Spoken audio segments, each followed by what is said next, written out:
오늘은 교회학교 친구들과 함께 성탄 축하 연합 예배를 드립니다. 그래서 오늘은 초점을 좀 아이들에게 좀 맞춰 보았습니다. 그래서 우리 교회학교 친구들은 이제 여기 화면에서 뭐가 나올 텐데 잘 보십시오. 그리고 목사님 하는 설교 말씀을 잘 귀 기울이길 바랍니다. 사진을 먼저 좀 보여주실까요? 자, 질문을 드리겠습니다. 여러분의 눈에 지금 뭐가 보이는가요? 저게 뭘까요? 우리 교회학교 친구들, 자, 저게 과일입니다. 과일. 한국에서는 좀 가을에 나는 과일이거든요. 자, 저 사진 속의 과일의 이름은 무엇일까요? 네? 무화과. 무화과 나왔습니다. 무화과. 예, 또. 네? 카카오? 예, 카카오 나왔습니다. 네. 일단 유초등부 좀 맞히기 어려운 것 같아요. 중고등부 어디 있습니까? 우리 중고등부 친구들 어디 있어요? 오케이. 네, 우리 중고등부 친구들 저거 뭐처럼 보여요? 네? 네. 알면서도 대답을 잘 안 하는 것 같아요. 그러면 요것만 보면 사실 좀 어려워요. 그래서 어른들께서도 이게 뭘까? 이러는 분이 혹시 외국 생활 오래 하신 분은 그럴 수 있습니다. 다음 사진 보여주시죠. 예. 저거를 이렇게 말리면 이렇게 돼요. 저 과일을 말리면 이렇게 돼. 자, 뭘까요? 네, 맞습니다. 대추입니다. 대추. 여러분은 지금 대추를 보고 계십니다. 다시 아까 나무에 달려있는 대추를 보여주십시오. 여러분의 눈에 지금 뭐가 보여요? 네, 대추, 생대추, 대추나무에 달려있는 대추가 보일 겁니다. 근데 정말 우리가 보는 것, 저것은 대추 몇 알 뿐일까요? 동일한 대추 하나를 보고 어느 시인은 우리가 보는 것과 전혀 다른 차원의 것을 보았다라고 말합니다.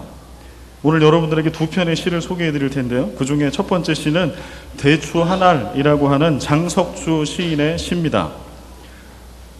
여러분들 같이 한번 읽어볼까요? 대추 한 알이라는 시인데 같이 한번 읽겠습니다. 천천히. 저게 저절로 붉어질 일은 없다. 저 안에 태풍 몇 개, 저 안에 벼락 몇 개, 저게 저 혼자 둥그러질 일은 없다. 저 안에 무설이 내리는 몇 밤, 저 안에 땡볕 두어 달, 저 안에 초승달 몇 낮. 대추야, 너는 세상과 통하였구나. 동일한 대추를 보았어요. 그리고 이 시인은 무엇을 보았느냐라고 이 시에 쓰고 있는데 그 대추 안에 태풍을 보았고 벼락과 서리와 햇볕과 달빛과 마지막은 세상을 보았다라고 이야기합니다. 또 하나 여러분에게 사진을 보여드립니다. 자, 이거는 좀 쉬울래나? 우리 교회학교 친구들, 자, 요거는 뭘까요? 뭐가 보입니까? 이거는 그냥 알아맞히네요. 벼입니다. 벼. 저거를 말려서 나다를 다 떼어내고 말려서 까면은 안에 쌀이 나오죠. 저 안에 쌀 한 톨 한 톨이 있는 것입니다. 우리는 저걸 보면 벼라고 얘기합니다. 그런데 한 가스펠 가수, 목사님이시기도 한데요. 작사 작곡을 하는 이 한 그리스도인은 이 벼를 보고 쌀 한 톨을 보고 이런 시, 이런 노래를 지었어요. 이것도 같이 한번 읽어볼까요? 쌀 한 톨의 무게. 홍순관이라고 하는 목사님 또 가스펠 사역자이신데요. 이분이 이 시를 짓고 이 찬양이 있습니다. 유튜브에 가셔서 쌀 한 톨의 무게를 치시면 이 찬양을 들으실 수 있습니다. 우리 같이 한번 읽어보죠. 천천히 시작. 쌀 한 톨의 무게는 얼마나 될까? 내 손바닥에 올려놓고 무게를 잰다. 바람과 천둥과 비와 햇살과 외로운 별빛도 그 안에 스쳤네. 농부의 새벽도 그 안에 숨었네. 나락 한 알 속에 우주가 들었네. 버려진 쌀 한 톨 우주의 무게를, 쌀 한 톨의 무게를 재어본다. 세상의 노래가 그 안에 울리네. 쌀 한 톨의 무게는 생명의 무게, 쌀 한 톨의 무게는 평화의 무게, 쌀 한 톨의 무게는 농부의 무게, 쌀 한 톨의 무게는 세월의 무게, 쌀 한 톨의 무게는 우주의 무게. 우리는 그냥 쌀 한 톨 이렇게 보지만 이 시인은, 이 목사님, 이 그리스도인은 쌀 한 톨 안에 바람과 천둥과 비와 햇살과 별빛을 보고요. 농부의 새벽도 보고, 농부의 땀도 보고, 기도도 보고, 우주를 보고, 노래를 듣고, 그렇게 바라봅니다. 오늘 본문 말씀 속에도 대추 한 알 속에 쌀 한 톨 속에서 세상과 우주, 농부의 땀과 눈물과 기도, 생명을 위한 하나님의 수고를 발견한 그 시인처럼, 그 목사님처럼 눈에 보이는 것 너머에 놀라운 희망을 발견한 두 자매, 두 사람의 이야기가 나옵니다. 아까 우리가 읽었던 누가복음 1장의 말씀은 2000여 년 전에 팔레스틴 땅에 일어났던 일을 기록하고 있습니다. 어느 날 천사가 마리아에게 찾아와요. 근데 그 마리아는 약혼자가 있었던 사람, 그러나 아직 결혼하지 않은 처녀였습니다. 아이를 가질 수 없는 사람이죠. 당시 풍습을 보면 결혼을 몇 살에 했냐? 보통 10대 중반 후반, 20대가 20살이 되기 전에 결혼했다라는 자료들이 있어요. 그렇게 보면 오늘 천사가 나타나서 결혼하지 아니한 10대 중반 내지 후반에 열 몇 살 된 소녀에게 엄청난 이야기를 합니다. 너는 아들을 낳게 될 것이다. 결혼하지 않은 처녀에게. 그리고 그 아들은 하나님의 아들이다 라고 이야기합니다. 그리고 놀라고 있으니까 그 기적의 증거로 마리아의 친척 엘리사벳 할머니 얘기를 해줘요. 네 친척 중에 엘리사벳 할머니가 있지 않느냐? 그 할머니가 아이를 낳을 수 없는 그러한 나이가 많은 할머니인데 벌써 아이를 가진 지가 6개월이 지났다. 그러니 그런 기적이 너에게 일어날 것이다 라고 이야기합니다. 이 천사의 얘기를 듣자마자 마리아는 그 친척 엘리사벳 할머니의 집을 향해서 열심히 달려갑니다. 그리고 그 집에 들어섭니다. 그때 엘리사벳 할머니가 오늘 성경 말씀 보니까 성령 충만함을 받아서 이러한 고백을 해요. 어떠한 고백을 하는 거 하니? 앞에 나와 있는 말씀입니다. 누가복음 1장 42절. 여자 중에 네가 복이 있으며 내 태중의 아이도 복이 있도다. 그 다음에 45절 같이 한번 읽어볼까요? 시작. 주께서 하신 말씀이 반드시 이루어지리라고 믿은 그 여자에게 복이 있도다. 지금 천사가 바로 마리아에게, 결혼하지 않은 마리아에게 하나님께서 너에게 성령으로 아이를 주실 거다. 그 아이는 하나님의 아들이 될 거다 라고 이야기합니다. 그 말이 끝나자마자 바로 달려간 거예요. 그 사이에 아이가 생겨서 복숭에 막 뛰노는 이것을 눈으로 볼 수는 없습니다. 그러나 엘리사벳 할머니는 이렇게 얘기해요. 여자 중에 내가 복이 있으며 내 태중의 아이도 복이 있도다. 엘리사벳은 믿음의 눈으로 마리아 안에 있는 앞으로 하나님께서 주실 그 아이를 바라봅니다. 그리고 누가복음 1장 45절에 이렇게 얘기해요. 하나님께서 너에게 천사를 통해 주신 그 말씀이 반드시 이루어질 거라고 내가 믿는다면, 난 내가 믿는다라고 생각하는데 바로 그런 너에게 복이 있을 거라고 얘기합니다. 여기 주께서 하신 말씀이 반드시 이루어지리라고 믿은 여자에게 복이 있다라고 이야기하는데 주님께서 하신 말씀의 내용은 뭐였을까요? 누가복음 1장 35절 말씀인데요. 우리 같이 한번 읽어볼까요? 천사를 통해서 하나님이 마리아에게 주신 말씀인데 같이 읽겠습니다. 시작. 천사가 대답하여 이르되 성령이 내게 임하시고 지극히 높으신 이의 능력이 너를 덮으시리니 이러므로 나실 바 거룩한 이는 하나님의 아들이라 일컬어지리라. 그런데 사실은 지금 여기서 하나님의 말씀의 내용은 무엇인가요? 성령이 내게 임하셔서 네가 결혼하지 아니한 처녀지만 너에게 거룩한 하나님의 아들이 태어나게 될 것이다 라고 하는 말씀, 이 말씀이 이루어진다라고 하는 거죠. 그러나 사실 이 말씀은 오늘 천사가 이야기하기 전에 800여 년 전에 벌써 이사야 선지자라고 하는 믿음의 사람을 통해서 하나님께서 이미 이스라엘 백성들, 믿음의 사람들에게 약속해 주신 내용입니다. 바로 그 말씀, 이사야 7장 14절 말씀이에요. 이게 천사가 마리아에게 얘기하기 한 800여 년 전에 하나님이 이미 주신 약속입니다. 이것도 같이 한번 읽어보겠습니다. 시작. 그러므로 주께서 친히 징조를 너희에게 주실 것이라. 보라, 처녀가 잉태하여 아들을 낳을 것이요 그 이름을 임마누엘이라 하리라. 아멘. 여기서 임마누엘은 하나님이 우리와 함께 하신다라고 하는 뜻을 가지고 있어요. 그러니까 하나님이 우리와 함께 하신 증표로 예수님, 하나님의 아들을 보내주신다라고 하는 약속, 이 약속을 자그마치 800년이 지난 오늘 천사의 이야기를 들은 마리아에게 또 우리가 아는 2000여 년 전 예수님이 태어났던 그날 그 약속을 하나님은 이루어 주십니다.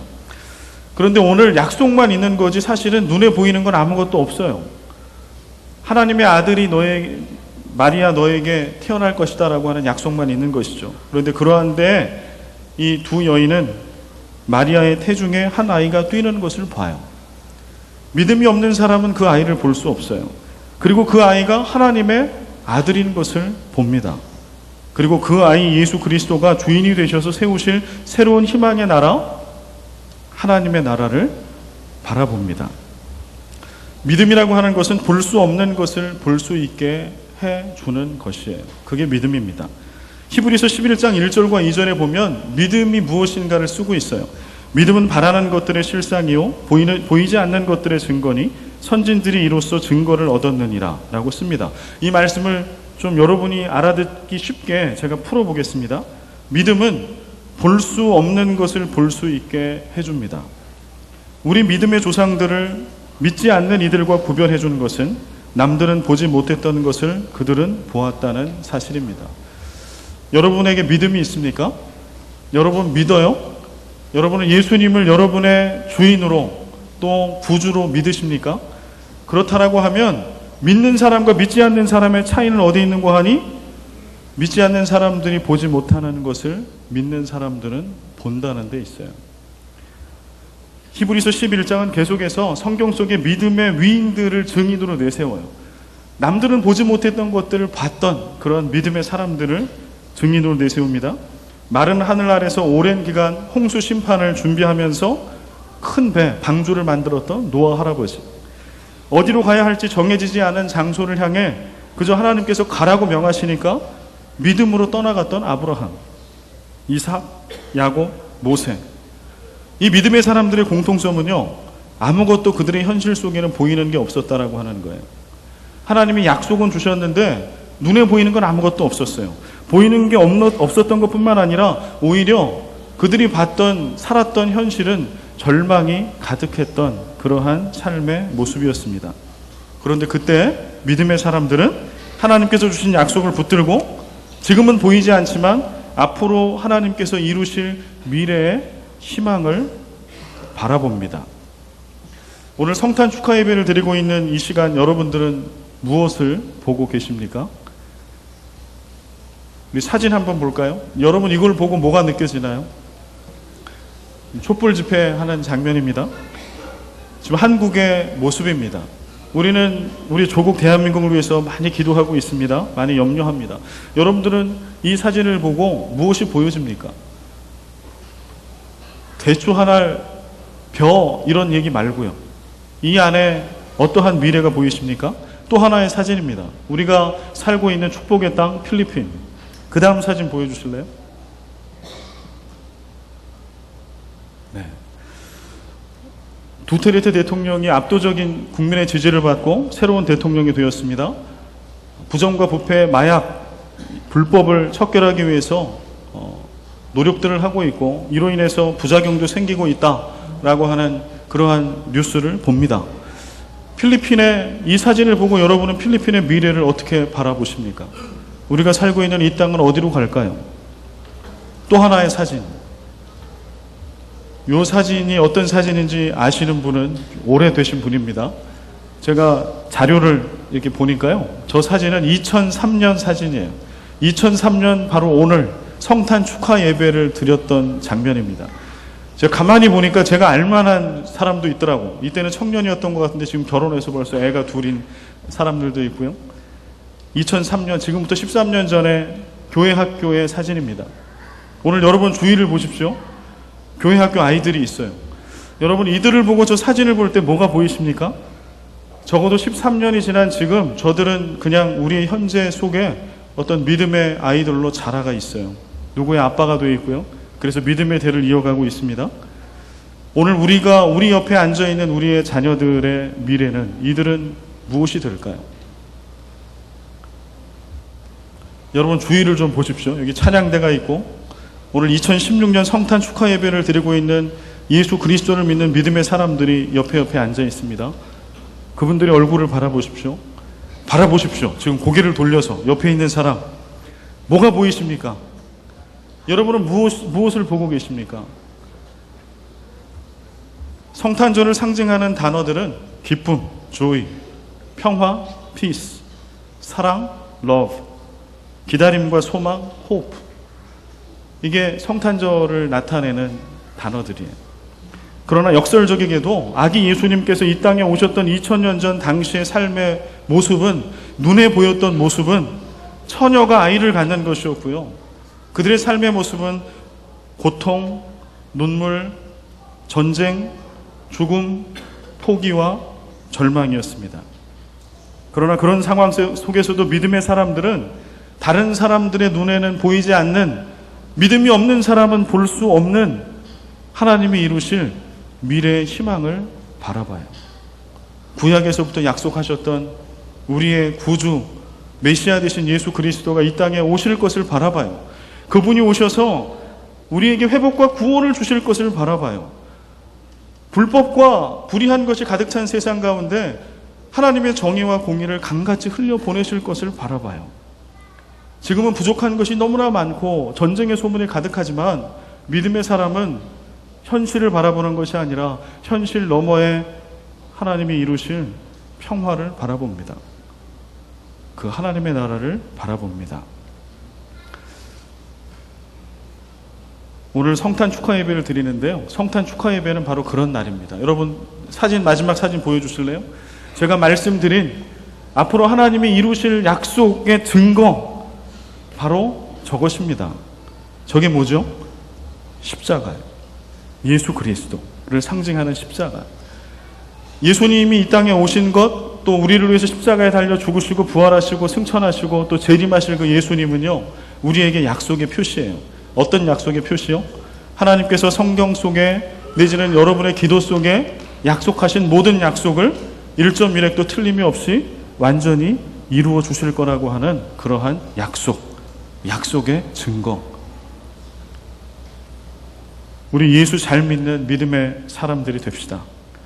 하나님의 약속, 성경 말씀 붙들고 보이지 않는 미래의 희망을 바라보며 우리 삶의 모든 자리에서, 우리 예배의 모든 자리에서 그 희망을 주님과 함께 이루어가는, 지금은 보이지 않지만 하나님이 이루실 그것을 우리의 눈으로 목도하는 그러한 새생명 가족, 그러한 우리 새생명교회 모든 교회 학교 친구들 되기를 간절히 소망합니다. 우리 시간에 그런 소망을 담아서 인사할까요? 성탄 인사. 우리 앞뒤에 계신 분들하고 같이 성탄 인사하겠습니다. 메리 크리스마스. 말라가양 빠스코. 눈에는 보이지 않는 하나님의 약속이, 그 평화의 약속, 하나님 나라를 이루시겠다는 약속이 이 성탄의 계절에 내년에 수년 내에 분명히 이루어질 것입니다. 기도합니다. 아버지 하나님, 2016년 올해도 변함없이 성탄 축하 예배를 드리게 하시니 감사합니다. 믿음은 눈에 믿지 않는 사람들이 볼 수 없는 것을, 믿음이라고 하는 것은 그것을 보는 겁니다. 그리고 오늘 하나님은 믿음의 사람을 통해서 하나님의 약속을 성취하시고 이루실 겁니다. 우리 조국 대한민국을 그 믿음의 눈으로 바라보게 하여 주옵소서. 하나님, 우리가 살고 있는 이 필리핀 땅을 믿음의 눈으로 바라보게 하시고, 우리 교회와 교회 학교와 우리 자녀들을 믿음의 눈을 갖고 바라보게 하시고, 이 성탄에 그 주님을 믿는 믿음 가운데 그 약속이 다 우리의 삶과 우리의 예배의 자리에 이루어지는 것, 우리 모두 다 그것을 바라보는 증인이 되게 하여 주옵소서. 이어지는 오늘 모든 예배의 순서를 통하여 주님 홀로 영광을 받으시옵소서. 예수님의 이름으로 기도하옵나이다.